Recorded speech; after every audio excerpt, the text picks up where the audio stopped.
Hi guys, हम लोग Nifty के बारे में बात कर रहे हैं। तो हम लोग इस हफ्ते जब मिले हैं तो बहुत इंटरेस्टिंग चीजें हो रही हैं। हमने पिछले हफ्ते में बात किया है कि निफ्टी जो है एक तरीके से बिहेव कर रहा है कि वहां पर आ, बढ़ता ही चला जा रहा है, बढ़ता ही चला जा रहा है।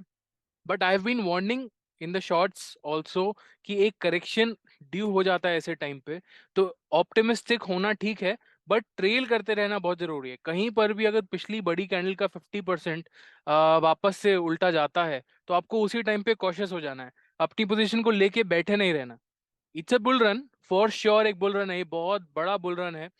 बट ध्यान रखिएगा, अगर मार्केट करेक्शन दिखाती है तो वो करेक्शन आपके अकाउंट को काफी अच्छे से डिप्लीट कर सकती है। अभी कैसे डिप्लीट हो सकती है? तो अगर हम यहाँ पर देखें कि इसके अंदर ये जो डाउनवर्ड नीचे की साइड जाता हुआ ये चैनल है, निफ्टी के अंदर हमने पहले भी बात की है कि इसके टारगेट लगभग हमारे 20,400 के हैं। और 20,400 के बाद हमारा ये जो नया पिछले हफ्ते ये जो डॉटेड लाइन से चैनल बना था, इसके टारगेट 21,200 के हैं लगभग। मैं रफ नंबर्स लेता हूं हर बार। तो 20,400, 21,200। बट अभी तो हम 20,000 भी क्रॉस नहीं कर पाए हैं। जो थर्सडे को हमने टॉप देखा था 1991 का, 19,991 का। इसके बाद मार्केट ने क्लियरली रिफ्लेक्शन लिया। इससे पहले रिलायंस लीड कर रहा था इंडेक्स को। रिलायंस और इन्फोसिस दोनों ही फ्राइडे को उसको डिप्लीट करके नीचे की तरफ गए हैं। रिलायंस 3% और इन्फोसिस 8% नीचे की तरफ इसको डिप्लीट करके गए।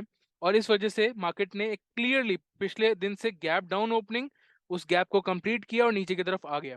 तो ये ब्रॉड सेंस है। तो क्या अब हम ये जो पुराने गैप्स हैं, जो ये सारे के सारे ब्लू एरोज है जिसके बारे में हम लोग बात करते हैं, क्या अब ये फिक्स हो जाएंगे?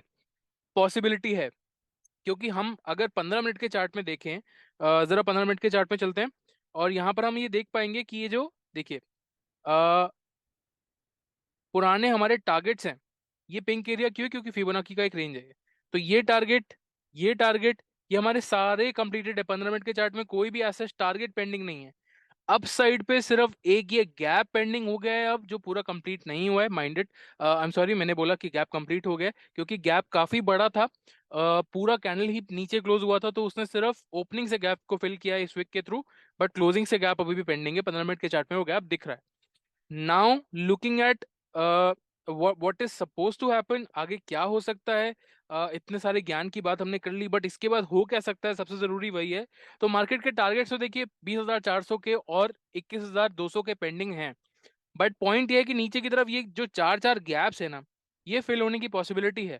तो सबसे पहले तो मार्केट के इन सपोर्ट्स पे गिरने की पॉसिबिलिटी है। मतलब यहाँ ये लगभग 19,600 के आसपास मार्केट आ सकती है, क्योंकि ये जो हमने इतने दिनों से ये चैनल्स बना रखे थे जिनके टारगेट्स मार्केट आराम से कंप्लीट करते हुए जा रही थी, अब यही मार्केट को दिलासा दे रहे होंगे, सपोर्ट दे रहे होंगे कि शायद यहाँ से ऊपर पलट के जा सकती है मार्केट। तो ये वो एरिया ऑफ सपोर्ट होगा मार्केट के लिए जो अभी आ सकता है। और हो सकता है फिर से मार्केट यही ट्रेंड को कंटिन्यू करे, राइट। बट उसके लिए मार्केट के पास ड्राइवर्स होने चाहिए। ड्राइवर मतलब बड़े बड़े शेयर्स, जो लार्ज कैप शेयर्स हैं, रिलायंस, इन्फोसिस, एचयूएल, ये सबको बढ़ना पड़ेगा, राइट, जिनका वेटेज इंडेक्स में ज्यादा है। बट टेक्निकली अगर हम सिर्फ बात करें तो technically there is a very high possibility कि मार्केट अगर इन सब से नीचे निकलने की कोशिश करती है, मतलब हमारे पुराना रेजिस्टेंस जो 19,400 तक का है, यहाँ तक जा सकती है। और अगर इसको भी ब्रेक कर दिया तो उसके नीचे वो गैप्स फिल कर सकती है। तो ये हफ्ता बहुत कॉशियस रहने की जरूरत है।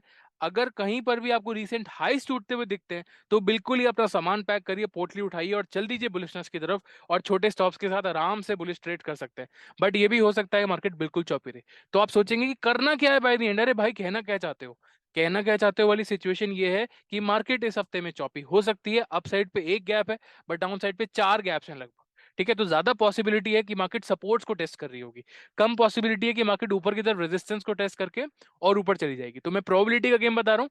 Probability is more on the down side, probability is less on the upside, simple. ठीक है। Have a great week, all the best. हम शॉर्ट्स में कंसिस्टेंटली अपडेट करते रहेंगे कि क्या हफ्ते में चेंजेस हो रहे हैं। तो प्लीज शॉर्ट्स पे भी बने रहिएगा और keep hitting the like button. Thank you so much.